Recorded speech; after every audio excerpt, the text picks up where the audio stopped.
So, good evening, everyone. I hope you all are doing well. I welcome all of you to our session about the impact of COVID-19 on France and the vaccination process in Pakistan. So, I would like to just introduce first of all Miss Yuli. She is from France, but basically nowadays she is in Brussels. She is author, speaker, blogger, trainer, collaboration expert at European Commission. Over to you, Miss Yuli, and thank you very much for joining us. Thank you very much. It's such a pleasure and an honor to be with all of you today. So I will be sharing my screen. I don't have a lot of slides, so if you want, I will be sharing my notes after the meeting so you can have them. Okay, sure. So let me just choose the file and then launch in. So you can see it, right? Yes, we can see. Great. So now I will be launching it, and that's it. Yeah. So today I will share with you in a few minutes. I will try to be short. My view on what the current context is in France and what would be needed in terms of corrective measures. So COVID-19 overall has been a huge wake-up call, and we can call even it a big bang for our times. And the reason why it's a big bang is because it's exposed brutally a number of silent transformations which we had not yet taken into account enough into our reality and into our strategies. And so right in front of us, we can observe the unfolding of the climate crisis and all other social, economic, health, digital, education, geopolitical crises, which we had experienced, but never in such a scale. And whereas we observed overall a sense of solidarity, which is all the beauty of our humankind, we also experienced the limitations of our systems, as well as the limitations of certain mindsets, not anymore aligned with the ones of what we call the post-Homo sapiens, so era, which is another key silent transformation, which we'll be seeing later. So, but as you can see, and I hope you can see very well my screen, France is not in a good position in terms of the way it dealt with the crisis. And we can see a very strong increase in the transmission at the moment. And we can say that even now the cases have doubled since last week. And we can see also in the first time after 15 weeks, an increase in the hospital rate. As of July 2021, nearly 57% of the population had received at least one dose of the vaccine, so a bit more than a half of it. And nearly 47% had been fully immunized. The impact compared to the global economy, the euro area, let me start with the euro area, has experienced a larger hit in 2020 and will experience a slower recovery in 2021. The real GDP is expected to reach pre-crisis level by mid-2022. And among the sectors which have been hit the most, we can see it's the sectors which required physical proximity, such as the cultural, aeronautics, and creative industries. They have been the hardest hit by the crisis, and we will see also later that the most vulnerable populations have also been the most hit. And at the same time, we can see that the pharmaceutical and digital sectors have been the least impacted sectors. The French economy has been particularly very exposed to the effects of the crisis because of its high dependence to industrial sectors such as aeronautics and the automobile. And this led to a recession in 2020 of 8.2% compared to 6.8% for the Eurozone.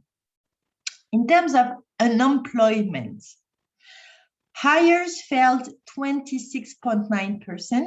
The reduction in total employment was mitigated by emergency measures, as we will see later.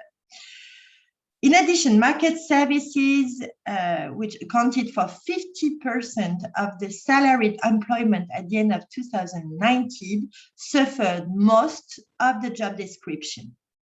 And it is in Île-de-France, so the Paris area, that employment has suffered the most from the crisis. In terms of consumption now, in March, household consumption fell almost 18%. From February. This is the largest drop in expenditure on record since 1980. And only food consumption actually held up. Real estate was also impacted, but we can observe already the recovery. Impact of teleworking now on the French population. We can expect that about 10% of the working population may escape now to the countryside due to the teleworking measure that will be sustained after the COVID pandemic. And then, of course, education, it has been the biggest learning crisis ever, more than 4 months without schooling between 20 and 21. And of course, this is expected to impact the future of our children. I, of course, can talk also about the impact on the cultural and tourist sectors, and which were among the most affected. And of course, what we observed is that they digitized a lot. And of course, we could also talk about the impact, which is positive, of the COVID. And there we could talk about the reduction in traffic in urban areas, in cities, which impacted the overall pollution levels. We could see, for instance, in India for the first time, the Himalaya, which is very good news. And of course, there was also increased proximity in families, the importance of the social life that has been observed, more time to think, more time for nature, and less tension on the resource system. Now, in terms of measures that have been taken by the government, the French government, and also the complementary measure by the European institutions through the EU funds. Here we can say that the measures have been mainly financial and fiscal. And the results of these measures show actually the effectiveness of public sector and the EU funds in reducing the impact of the crisis. Whether it's enough, we will see later. For example, emergency measures for employment have been partial activity, subsidized contracts, youth guarantee, and apprenticeship assistance. A report from the Banque de France showed that more than 200,000 companies have the ability to survive after the disappearance of the state head.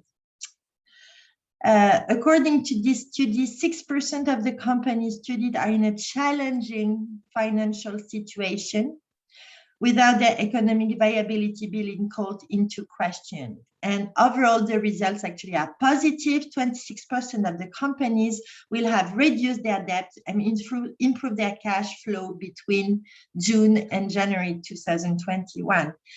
The culture and tourism, also responsive public sector support and recovery strategies have worked. The EU funds, for instance, for regions, have shown also to be very beneficial.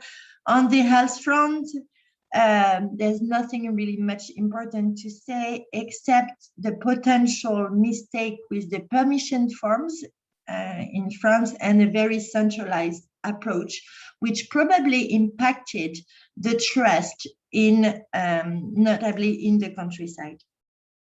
The new measures are today, in terms of health, extension of the health pass to several places open to the public.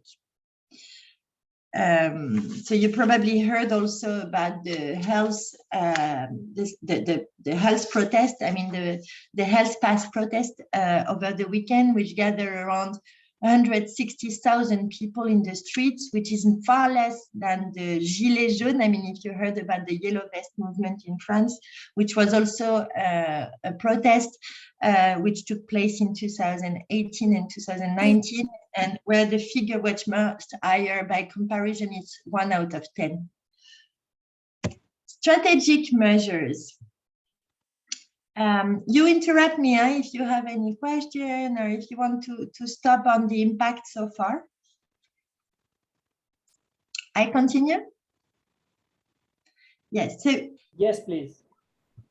What I find very interesting, actually, with all the measures that we see, is their strategic potential to encourage the transformation, which are no longer silent. As we could see, the COVID-19 has been the big bang to make this silent transformation visible to us.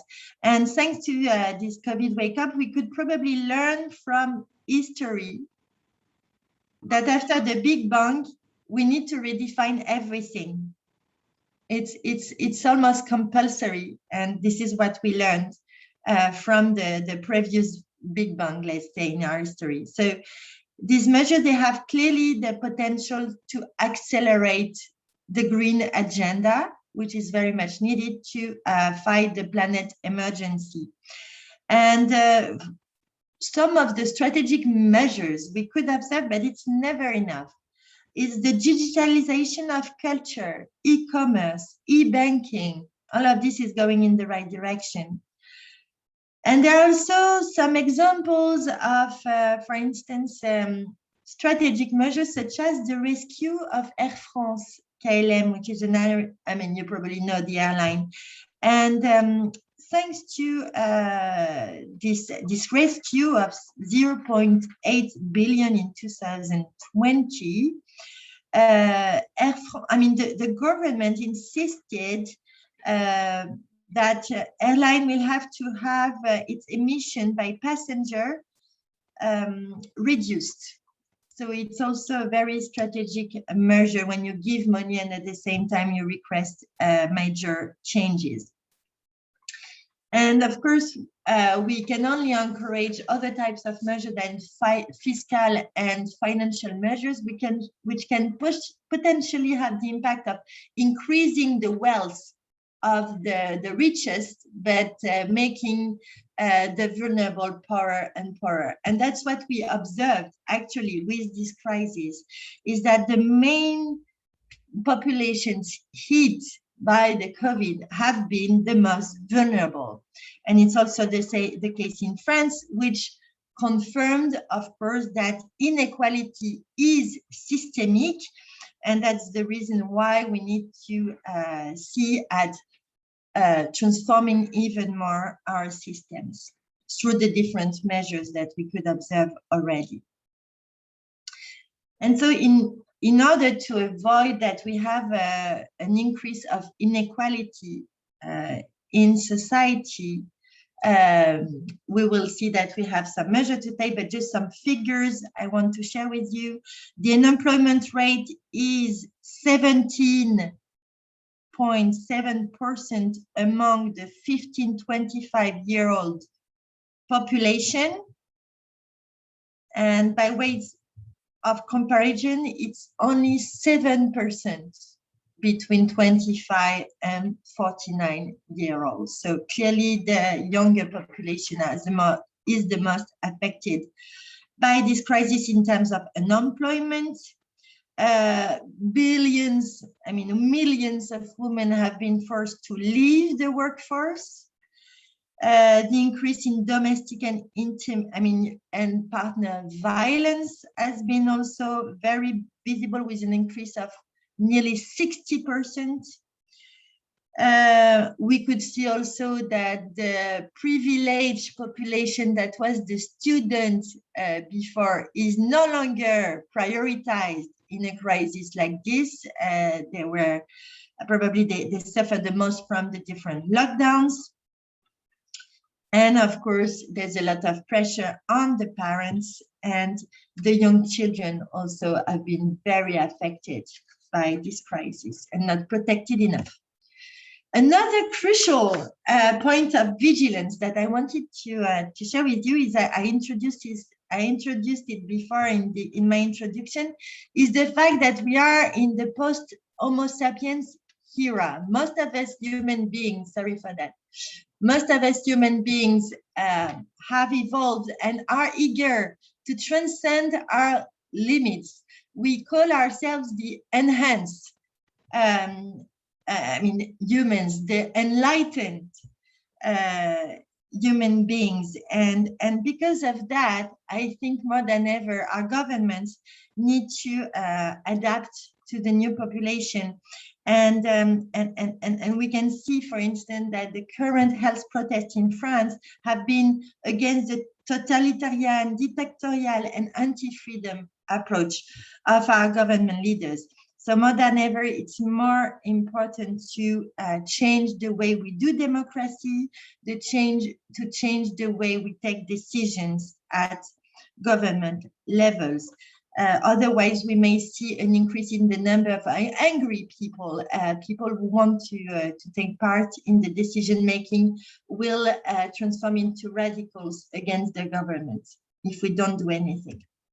And so some of the corrective measures that I would like to introduce here, and things that have already been undertaken by the European Commission, for instance.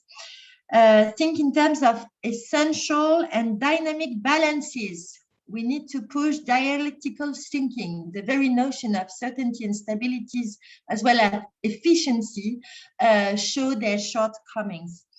Leave much more room for improvisation. Too much budget planning. For instance, in the European institution, we plan the budgets 5 years ahead. We can see that when there is a crisis like the COVID crisis, it is a problem because we don't react quickly enough. Create a test and learn approach with what we call iterative learning. We need to see on the ground, we need to see the impact of our policies. Introduce liquid democracy principles, so have much more participatory democracy with citizens, with experts, that is also more science-led. We see the damage with misinformation. People are eager to develop their own opinions based on facts, and we've never seen so many facts, everywhere. So it's very difficult to trust them, to know which ones to trust. And so more than ever, we expect from institutions to systemize evidence-based and transparent policy making for shared authorship. It's no longer possible to live in a world where the ownership of our future, of critical decisions for our future, will be taken by a few. And this new reality that is wanted by the citizens who want to contribute, as we can see in the different protests.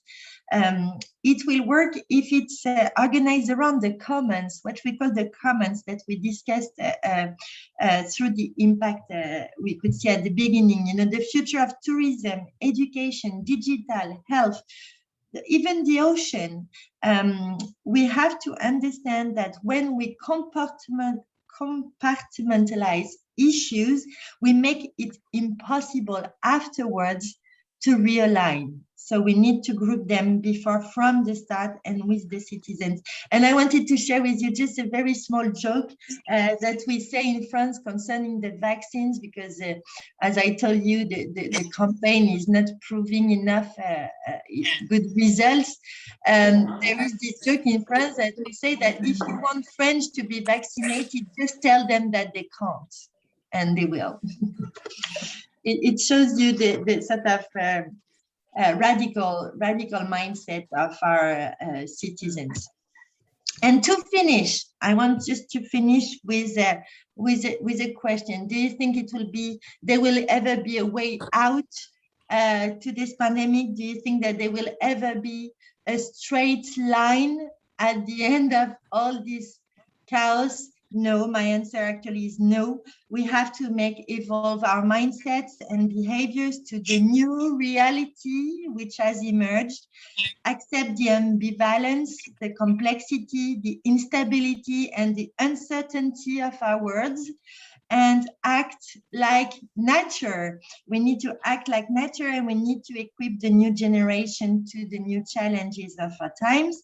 In fact, I think we need a human enhancement program to understand and live very well in this chaos. And before I leave you the floor, to adapt to what emerged, we need a saga mode. We need a real saga, and this is what we have started in the European Commission a year ago, a saga which is called Together Ensemble, where we invite experts, speakers from all over the globe, and citizens, civil society, to share their key recommendations for our leaders in the future. So it's totally in line with this notion of shared authorship of our future. Voilà. Thank you very much. Thank you very much, Ms. Julie, for your wonderful presentation. And now I would like to ask our participants for a question. We have a question in chat box. Ms. Binish Khan, would you like to ask a question, please? Okay, I will ask the question right now. I'm basically a lecturer here in Islamabad, and I'm like the service teacher as well. So my question is, what about the vaccination, and why isn't the WHO, World Health Organization, accepting Sino vaccination? What is the delay in the process? Because a lot of people in Pakistan have been vaccinated with Sinovac, but they are not able to move across the globe, and they have a lot of hurdles regarding it. Initially, it's a failure of our government as well. Initially, we were not told that this vaccination is not accepted across the globe, so a lot of people got that vaccination. Now, for health reasons, they cannot get another vaccination, and they can't get exactly. So these people are bounded within the countries. They aren't able to move. In a lot of cases, these people are really poor, and they outsource themselves and go to all these Middle Eastern countries for jobs and stuff like that. So there's no proper clear cut position globally as well regarding these vaccination, and why isn't WHO accepting this vaccination? This is my question, and there must be something, they must do something regarding it. So if you can answer my query. Thank you. Thank you.